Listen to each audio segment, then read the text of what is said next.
മലയാളത്തിലെ ബെഞ്ച് മാർക്കോയിലെ കുറച്ച് hidden details നമുക്കിന്ന് നോക്കാം. കൂടെ സിനിമയെക്കുറിച്ചുള്ള ഒരു ചെറിയ അനാലിസിസ്. ചിലപ്പോൾ ചിലതെല്ലാം വളരെ സില്ലി ഡീറ്റെയിൽ ആണെന്ന് തോന്നിയേക്കാം, എങ്കിലും എനിക്ക് കണ്ടെത്താൻ കഴിഞ്ഞ എല്ലാ ഡീറ്റെയിൽസും ഞാനിവിടെ ഉൾപ്പെടുത്തുകയാണ്. മൈറ്റി മിക്കീസ് ബോക്സിംഗ് ജിമ്മിൽ 1976 എന്ന് കാണിച്ചിട്ടുണ്ട്. അത് എസ്റ്റാബ്ലിഷ്ഡ് ഇയർ ആണ്. മാത്രമല്ല അത് റോമൻ ലെറ്റേഴ്സിൽ കൂടി കാണിച്ചിട്ടുണ്ട്. റോമൻ ലെറ്റേഴ്സിൽ കാണിക്കുന്നത് ഒരു പ്രസ്റ്റീജ് ലെഗസി ഒക്കെ എടുത്തു കാണിക്കാനാണ്. അതൊരു ഡിഫറൻറ്റ് ഫീലാണ് കാണുന്നവർക്ക് തരുന്നത്. ഒരു വലിയ സംഭവമാണെന്നുള്ള ഫീലൊക്കെ കൊണ്ടുവരാൻ കഴിയും. അതുപോലെ അവിടുത്തെ ബാർ എന്നെഴുതിയ ബോർഡ്, അതിൻ്റെ ബാക്ക്ഗ്രൗണ്ടിൽ ആക്ച്വലി വാർ എന്ന് എഴുതിയിട്ടുണ്ട്. എന്നിട്ട് W എന്ന ലെറ്ററിൻ്റെ മുകളിൽ B എന്ന ലെറ്റർ വെച്ച് ബാർ എന്നുകൂടി വായിക്കാവുന്ന രീതിയിലാക്കിയിരിക്കുകയാണ്. ആ സ്ഥലത്തിൻ്റെ വയലൻസ് കാണിക്കാനാണ് ഇതൊക്കെ കൊടുത്തിരിക്കുന്നത്. ബോക്സിംഗ് നടക്കുമ്പോൾ വസീം, വിക്ടർ ഇവർ രണ്ടുപേരുടെയും ഡ്രസ്സ് അതൊന്ന് ശ്രദ്ധിക്കുക. ആ ഇട്ടിരിക്കുന്ന ഡ്രസ്സ് അല്ല അവർ പുറത്തിറങ്ങുമ്പോൾ. ഒന്നെങ്കിൽ അവർ സ്ഥിരമായി വരുന്ന ഫൈറ്റ് ക്ലബ്ബ് ആയതുകൊണ്ട് സിനിമയുടെ തുടക്കത്തിൽ കാണിക്കുന്ന വിഷ്വൽസ് ഒന്നിലധികം ദിവസത്തേക്ക് ആകാം, അല്ലെങ്കിൽ എഡിറ്റിംഗ് മിസ്റ്റേക്ക് ആവാം. ഹൈഡ്രോഫ്ലോറിക് ആസിഡിലിട്ടാണ് വിക്ടറിനെ കൊല്ലുന്നത്. ഹൈഡ്രോഫ്ലോറിക് ആസിഡിന്റെ പ്രത്യേകത മറ്റ് ആസിഡുകളെ പോലെ പൊള്ളലേൽപ്പിക്കുന്നതിനോടൊപ്പം ഇത് ശരീരത്തിലേക്ക് പെനിട്രേറ്റ് ചെയ്ത് സ്കിന്നൊക്കെ തുളച്ച് എല്ല് വരെ നിമിഷ നേരം കൊണ്ടെത്തും. ശരീരത്തിലെ കാൽസ്യം, മഗ്നീഷ്യം ഒക്കെയായി പെട്ടെന്ന് റിയാക്ഷൻ നടത്തുകയും സെക്കൻഡ്സിനുള്ളിൽ കാർഡിയാക് അറസ്റ്റ് ഉണ്ടാവുകയും മരിക്കുകയും ചെയ്യും. വളരെ പെയിൻഫുൾ ആയ ഡെത്ത് ആയിരിക്കും സംഭവിക്കുക. സിനിമയിൽ ഹൈഡ്രോഫ്ലോറിക് ആസിഡ് ഉപയോഗിച്ചിരിക്കുന്നത് ടെറിഫയിങ് ഡെത്ത് ആയിരുന്നു വിക്ടറിൻ്റേത് എന്ന് കാണിക്കാൻ കൂടിയാണ്. 2 സെന്റൻസ് കൊണ്ട് പക്ക സയന്റിഫിക് ആക്യുറസി കൊണ്ടുവന്നിട്ടുണ്ട് സിനിമയിൽ. ഹൈഡ്രജൻ ഫ്ലൂറൈഡ് ഗ്യാസിനെ വെള്ളത്തിലൂടെ കടത്തിവിട്ട് ഹൈഡ്രോഫ്ലോറിക് ആസിഡ് ഉണ്ടാക്കാം എന്നതും, ഹൈഡ്രോഫ്ലോറിക് ആസിഡ് ഗ്ലാസ് ടാങ്കിൽ സൂക്ഷിക്കാൻ കഴിയില്ല, പോളി എത്തിലീൻ ടാങ്ക് വേണമെന്നതും വളരെ ശരിയാണ്. ഒട്ടുമിക്ക ആസിഡുകളും ഗ്ലാസ് ടാങ്കിൽ സൂക്ഷിക്കാമെങ്കിലും ഹൈഡ്രോഫ്ലോറിക് ആസിഡ് ഗ്ലാസ്സിലെ സിലിക്കയായി റിയാക്ട് ചെയ്ത് ഹെക്സാഫ്ലൂറോസിലിസിക് ആസിഡ് ഉണ്ടാവുകയും ഗ്ലാസ് ടാങ്ക് ഡിസോൾവ് ആവുകയും ചെയ്യും. ഒരു ഫോറൻസിക് ഓഫീസറെ കൊണ്ടുവന്ന് ചുമ്മാ ഒരു ഡയലോഗ് അടുപ്പിക്കുകയല്ല മേക്കേഴ്സ് ചെയ്തത്. കൃത്യമായ സയൻസ് തന്നെയാണ് അവരിവിടെ പറഞ്ഞിരിക്കുന്നത്.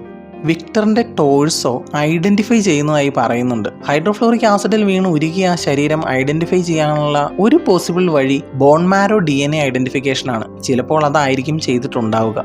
കണ്ണ് കാണാത്ത വിക്ടറിന്റെ പെർഫ്യൂം ലാബിൽ വെളിച്ചവും ഉണ്ട്, ബ്രെയിലി സ്ക്രിപ്റ്റും ഉണ്ട്. കണ്ണ് കാണാത്ത ആൾക്ക് തൊട്ട് മനസ്സിലാക്കാൻ കഴിയുന്ന ബ്രെയിലി ലെറ്റേഴ്സ് കൊടുത്തിരിക്കുന്നത് നമുക്ക് മനസ്സിലാക്കാം. പക്ഷെ എന്തിനാണ് ലൈറ്റ് കൊടുത്തിരിക്കുന്നത് എന്ന് ചോദിച്ചാൽ ആ ലാബിലേക്ക് മറ്റുള്ളവർ വരാറുണ്ട് എന്നർത്ഥം. മാർക്കോയും ഇഷയും ലാബിലേക്ക് വരുന്നത് സിനിമയിൽ കാണിച്ചിട്ടുണ്ട്. സിനിമയുടെ തുടക്കത്തിൽ വിക്ടറിന്റെ മരണത്തെക്കുറിച്ച് ഡിസ്കസ് ചെയ്യുന്ന പോലീസ് ഓഫീസേഴ്സിന്റെ മീറ്റിംഗിൽ ഇരിക്കുന്ന ഒരു ഓഫീസർ. ഈ ഓഫീസറാണ് CI അശോക് നടത്തിയ അന്വേഷണത്തിൽ കിട്ടിയ യൂട്യൂബറിന്റെ വീഡിയോ എവിഡൻസ് കളയുന്നതും വിവരങ്ങൾ റസലിലേക്ക് എത്തിക്കുന്നതും. പെട്ടെന്നൊരു പോലീസ് ഓഫീസർ ക്യാരക്ടറിനെ ഇൻട്രൊഡ്യൂസ് ചെയ്യുകയല്ല, പകരം നേരത്തെ കാണിച്ച ക്യാരക്ടറിനെ പ്ലേസ് ചെയ്യുകയായിരുന്നു. അൻവർ ഒരു ലെഫ്റ്റ് ഹാൻഡർ ആണെന്ന് ദേവരാജ് പറയുന്നുണ്ട്. ആളെ ഇടിക്കുന്നതും മാർക്കോയുടെ കോട്ട് പിടിക്കുന്നതും ഒക്കെ ഇടത്തെ കൈ കൊണ്ടാണ്. റസൽ പിന്നീട് കട്ട് ചെയ്യുന്നതും അൻവറിന്റെ ലെഫ്റ്റ് ഹാൻഡ് തന്നെയാണ്.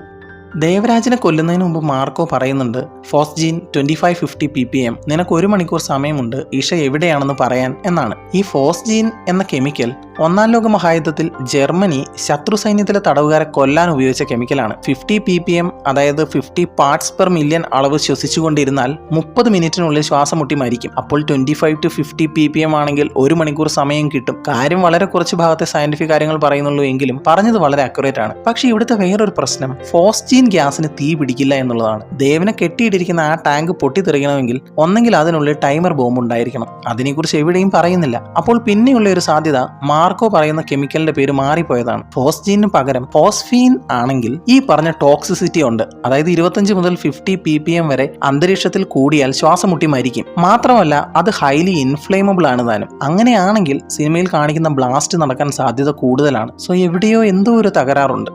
അഡാട്ട് വീട്ടിലെ ഫൈറ്റ് സീനിൽ ജോർജ് ഉപയോഗിച്ച അതേ കത്തിയാണ് ക്ലൈമാക്സ് ഫൈറ്റിൽ മാർക്കോ ഉപയോഗിക്കുന്നത്. അത് ഉപയോഗിച്ചാണ് സൈറസിന്റെ നെഞ്ചിൽ കുത്തുന്നത്. ദേവരാജിനെ ഒരു കണ്ടെയ്നറിൽ പൂട്ടിയിട്ട് മാർക്കോ പോകുമ്പോൾ സൈഡിലായി കാണിച്ചിരിക്കുന്നത് സിനിമയുടെ പ്രൊഡക്ഷൻ കമ്പനിയായ ക്യൂബ് എന്റർടൈൻമെന്റ്സിന്റെ മറ്റൊരു സ്ഥാപനമായ ക്യൂബ്സ് ലോജിസ്റ്റിക്സിന്റെ ലോഗോയാണ്.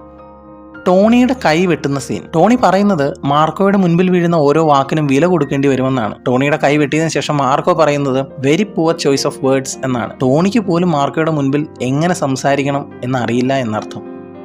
ഇഷയുടെയും കുഞ്ഞിൻ്റെയും ജീവന് വേണ്ടി ടോണി വെക്കുന്ന ഡിമാൻഡ്സ് ഒന്ന് നോക്കുക. അഡാട്ട് ഫാമിലിയുടെ നിലവിലെ സ്റ്റോറേജ് സ്റ്റോക്സ് മുഴുവൻ പുറത്തുള്ള ഗോൾഡ് മൈൻസ് ടോണി പറയുന്ന കമ്പനിയിലേക്ക് രജിസ്റ്റർ ചെയ്ത് കൊടുക്കുക. പിന്നെ പാരമ്പര്യമായി കിട്ടിയ കബ്രാൾ ഗോൾഡ്. ഇതിൽ പാരമ്പര്യമായി കിട്ടിയ കബ്രാൾ ഗോൾഡ്, കബ്രാൾ എന്ന വാക്കിനും ഡി മാർക്കോ എന്ന ലാസ്റ്റ് നെയിമിൻ്റെയും ഒറിജിൻ സ്പാനിഷ് ആണ്. 14-ാം നൂറ്റാണ്ട് മുതൽ 18 വരെ ലോകത്തെ ഏറ്റവും അധികം സ്വർണ്ണക്കവർച്ച നടത്തിയവർ സ്പാനിഷ് ആണെന്ന് ചരിത്രം പറയുന്നുണ്ട്.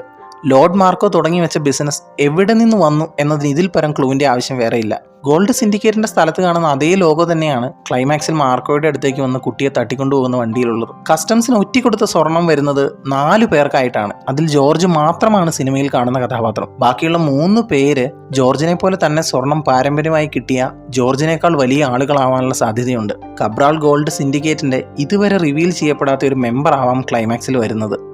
ഏതെങ്കിലും കുട്ടികൾ ബീച്ചിൽ പോയിട്ട് അനങ്ങാതിരിക്കുമോ? പൊതുവെ വളരെ വളരെ കുറവാണ്. എന്നാൽ ഇവിടെ വിക്ടറിന്റെ കുട്ടി ഒരു പൂവും കയ്യിൽ പിടിച്ചിരിക്കുകയാണ്. ആ കുട്ടിക്ക് കാഴ്ചയില്ല എന്ന് അതിൽ നിന്ന് മനസ്സിലാവും. ഇത്രയും ഹിഡൻ ഡീറ്റെയിൽസ് ആണ് എനിക്ക് കണ്ടെത്താൻ കഴിഞ്ഞത്. ഇനി ചെറിയൊരു അനാലിസിസ് ആണ്.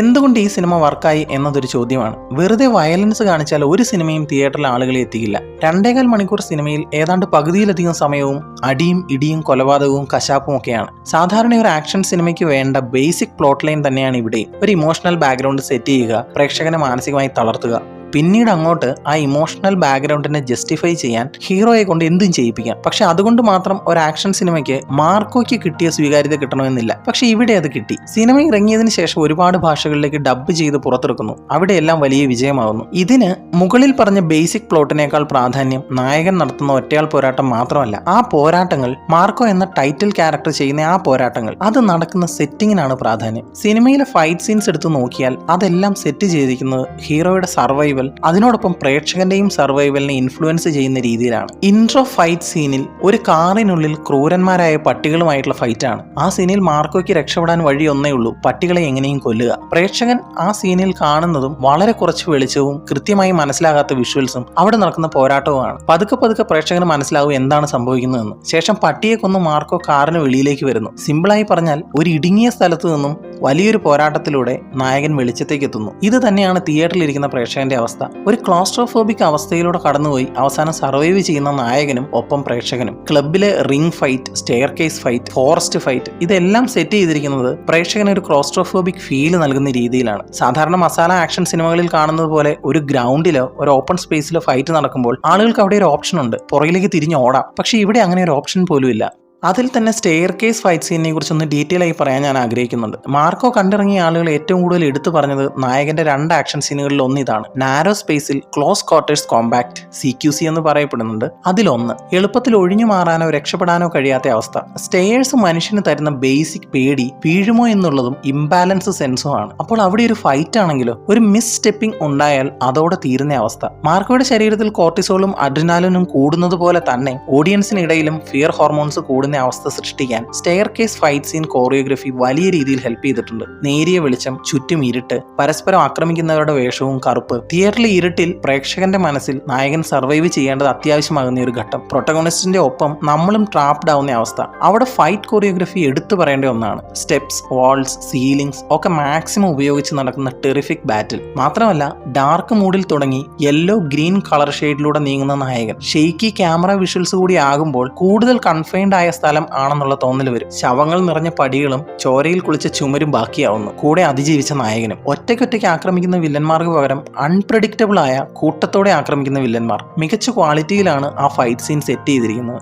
ആളുകളെ ഏറ്റവും അധികം ഇൻഫ്ലുവൻസ് ചെയ്യുന്ന മറ്റൊരു ഫൈറ്റ് സീൻ, ഫോറസ്റ്റ് ഫൈറ്റ് സീനിൽ ഒരു ഹണ്ടേഴ്സ് പ്ലസ് സ്പ്രേ ഡൈനാമിക്സിൽ വേട്ടക്കാരും ഇരയുടെയും ഇടയിൽ നടക്കുന്ന പോരാട്ടം. സ്റ്റെയർ കേസ് ഫൈറ്റ് സീനിൽ ഓരോ പടികൾ കയറി പോകുമ്പോഴും മുൻപിലുള്ള ശത്രുക്കളെ നേരിട്ട് കാണാമായിരുന്നു. അറ്റാക്ക് ഒരു പരിധി വരെയെങ്കിലും പ്രെഡിക്റ്റ് ചെയ്യാം. എന്നാൽ ഫോറസ്റ്റ് ഫൈറ്റ് സീനിൽ നടക്കുന്നത് അങ്ങനെയല്ല. കംപ്ലീറ്റ്ലി അൺപ്രഡിക്റ്റബിൾ അറ്റാക്ക്, അതും എല്ലാ ഭാഗത്തു നിന്നും. കയ്യിൽ കിട്ടുന്ന എന്തും ആയുധം. അതിൽ തന്നെ മഴ കൂടി വരുമ്പോൾ മൂഡ് മാറും. വളരെ ക്രൂവലായി ചെവി കടിച്ചു പറിക്കുന്നതും വുഡ് കട്ടർ കൊണ്ട് ശരീരഭാഗങ്ങൾ അറുത്തു മാറ്റുന്നതും പിന്നെ കത്തികൊണ്ടും വാൾ കൊണ്ട് നടക്കുന്ന ഒരു ഫൈറ്റ്, കാടത്ത് നിറഞ്ഞ ഫൈറ്റ്. പിന്നീട് സിനിമയിൽ എടുത്തു പറയേണ്ടത് വില്ലനായ സൈറസ് നടത്തുന്ന ഫാമിലി മാസക്കളാണ്. ഒരു കൂട്ടക്കുരുതി, അതും ഇത്രയധികം ഇന്റൻസിറ്റിയിൽ. ഒരുപാട് ഹോളിവുഡ് സിനിമകളുടെ റെഫറൻസിൽ വ്യത്യസ്തമായ രീതികളിൽ ഒരു കുടുംബത്തിലെ ആളുകളെ കൊന്നു തള്ളുക, അതും 10 മിനിറ്റിനുള്ളിൽ. ഒന്നിനു പിറകെ ഒന്നായി ക്രൂരമായി കൊല്ലുന്ന രംഗങ്ങൾ. ആ രംഗങ്ങളുടെ കോറിയോഗ്രഫിയും ആക്ടേഴ്സ് പെർഫോമൻസ് നോക്കിയാൽ ഇന്ത്യൻ സിനിമയിലെ തന്നെ ഞെട്ടിപ്പിക്കുന്ന രംഗങ്ങളിൽ ഒന്നായിരിക്കും അത്. ശരീരം മുഴുവൻ ഒരു മരവിപ്പ് തോന്നുന്ന, ട്രോമറ്റൈസ്ഡ് ആകുന്ന ഒരു ആക്ഷൻ സീൻ. ധൈര്യമുണ്ട്, പക്ഷെ ഇന്റലിജന്റ് അല്ലാത്ത ക്യാരക്ടറാണ് മാർക്കോ. തന്റെ ഫാമിലിയെ സേഫ് ആക്കാനുള്ളതിന് പകരം അവരെ പ്രൊട്ടക്ട് ചെയ്യാം എന്ന ആത്മവിശ്വാസം കാണിക്കുന്ന ക്യാരക്ടർ. അവസാനം എല്ലാം നഷ്ടപ്പെടും. കൊല്ലുവാൻ മാത്രം ഉപയോഗിക്കപ്പെട്ട സ്ത്രീ കഥാപാത്രങ്ങളും കുട്ടികളും, അനാവശ്യമായ പോലീസ് കഥാപാത്രങ്ങൾ, ഇതൊക്കെ നെഗറ്റീവായി നിൽക്കുമ്പോൾ സെക്ഷൽ അട്രോസിറ്റീസ് കാണിക്കാതെ നേരെ ചെന്ന് കൊന്നു പക തീർക്കുന്ന വില്ലന്മാർ കഥയിലെ വളരെ വലിയൊരു പോസിറ്റീവ് തന്നെയായിരുന്നു. ആളുകൾക്ക് മുൻപിൽ സൈറസ് എന്ന വില്ലനെയും ഒരു ഫാമിലി മാസക്കർ സീനിനെയും കാണിച്ചപ്പോൾ മേക്കേഴ്സിന് പറ്റിയ ചെറിയൊരു വീഴ്ച സിനിമയുടെ ക്ലൈമാക്സ് ആണ്. സൈറസ് നടത്തുന്ന മാസക്കറിനേക്കാൾ മുകളിൽ നിൽക്കുന്ന ഒരു ക്രൂവൽ റിവെഞ്ച് നടത്താൻ മാർക്കോയ്ക്ക് സാധിക്കുന്നില്ല. ചിലപ്പോൾ സെൻസർ ബോർഡ് കട്ടിങ്ങിൽ പോയതായിരിക്കാം. മാത്രമല്ല അത്രയും നേരം സിനിമയിൽ ഒരിടത്തും മാർക്കോയ്ക്ക് കിട്ടാതിരുന്ന പ്രിവിലേജസ് ഒക്കെ ക്ലൈമാക്സിൽ കൊടുക്കുകയും ചെയ്തു. വില്ലന്മാർക്ക് കത്തിയും വാളും കോടാലിയും കൊടുത്തപ്പോൾ മാർക്കോയ്ക്ക് മെഷീൻ ഗണ്ണിന്റെ വരെ അഡ്വാൻറ്റേജ്. എന്നാലും റസലിന്റെ കൊലപാതകം ഒരു ആശ്വാസമാണ്. മാർക്കോ ഒരു ബെഞ്ച് മാർക്കോ തന്നെയാണ് എന്നതിൽ സംശയമില്ല. കൂടുതൽ ആക്ഷൻ, കൂടുതൽ ക്രൂവലായിട്ടുള്ള മാർക്കോ യൂണിവേഴ്സിന് വേണ്ടി വെയിറ്റ് ചെയ്യാം. സിനിമയെക്കുറിച്ചുള്ള നിങ്ങളുടെ അഭിപ്രായം കേൾക്കാൻ ആഗ്രഹിക്കുന്നു. അതോടൊപ്പം വീഡിയോയെക്കുറിച്ചുള്ള അഭിപ്രായവും പറയൂ. മറ്റൊരു സിനിമാ വിശേഷവുമായി വീണ്ടും വരാം. Please watch, like, comment and share. Bye bye guys.